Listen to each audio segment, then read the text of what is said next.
Even as India is witnessing a double joy of sorts, with phone giants like Apple announcing their flagship stores in Delhi and Bombay last month, and the Modi government finally clearing the cabinet decision for rupees 17,000 crore production-linked incentive PLI scheme for the locally manufactured tablets and computers. The recreation on these internet-enabled devices is facing a mammoth challenge at the moment. The reason is tax overburden on online gamers that is defeating the purpose of responsible online gaming. Let me explain you how this core issue that needs immediate attention and redressal in India at the moment. This tax roadblock that needs immediate attention because a group of ministers GOM under the GST Council has recommended a 28% whopping tax on the total prize pool collected by these online gaming companies. And that would be in addition to the 30% tax which has already been recommended and cleared by the Finance Ministry earlier this year. Let me take you through these developments in India at the moment. Earlier this year, in the budget 2023, the Finance Minister announced a new TDS section called 194BA for the online gaming industry. But unfortunately, it removed the existing rupees 10,000 threshold for the TDS on online gaming. This means that all net winnings from online gaming are now subject to a 30% TDS. Now imagine that 30% tax along with 28% GST on the total prize pool. It's a no-brainer that this will put undue tax burden on both the industry as well as the users.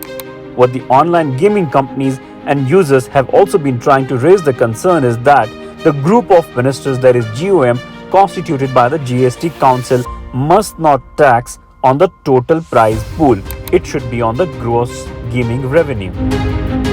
Now, if we juxtapose the new TDS rule with a 28% GST on total entry amount scenario, which comprises GGR and prize pool, we will see that the prize pool which belongs to the users and not the gaming platforms is getting taxed repeatedly, that is, once at 30% through the TDS and then again at 28% through GST. Isn't that a bit of annoying? So the problem is that of double taxation that is falling like an axe on the online gaming industry that already has been fighting a perception battle with arbitrary state bans and sanctions. So overall, the prize pool is being taxed repeatedly, which is worse off than even casinos and lotteries. The good thing is that with the appointment of Ministry of Electronics and Information Technology, this issue has been addressed to a large extent, which is why the Minister of Electronic and Information Technology, Rajeev Chandrasekhar, had told us this.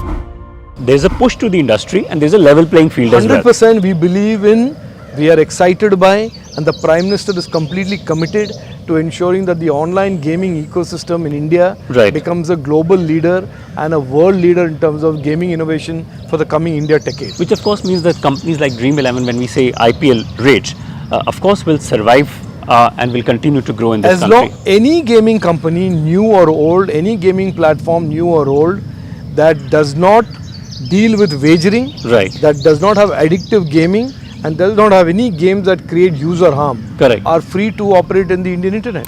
Unfortunately, the Finance Ministry is unable to provide the solution to handle this threat of overtaxation both by the way of direct and indirect taxation. This even as the sister Ministry of Electronics and Information Technology has shown commitment to weed out platforms masquerading as gaming companies and promote healthy infrastructure for user safety and responsible gaming.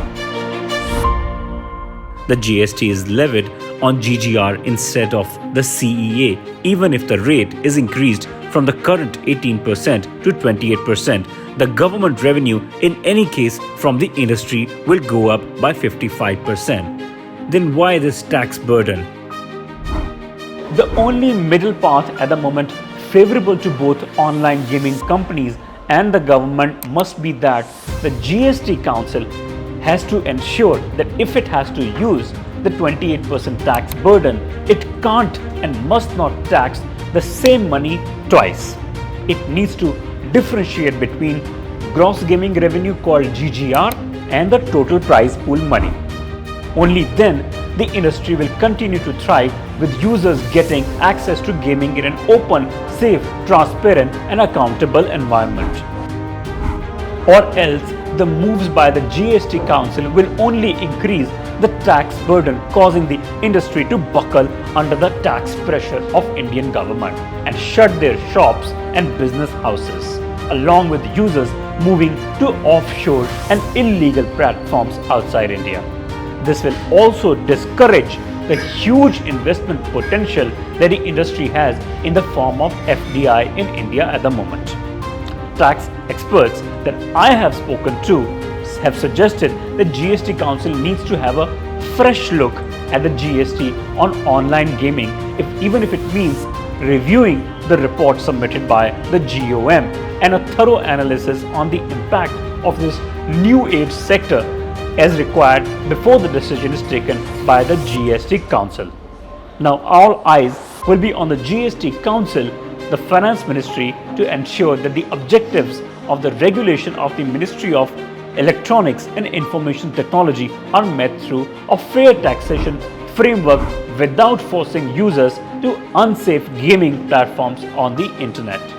For such fine news breaks and video features from ground on your mobile phones, don't forget to subscribe to our channel, The New Indian, by clicking on the bell icon. Also, follow us on the social media handles on Instagram, Twitter, Facebook and Co.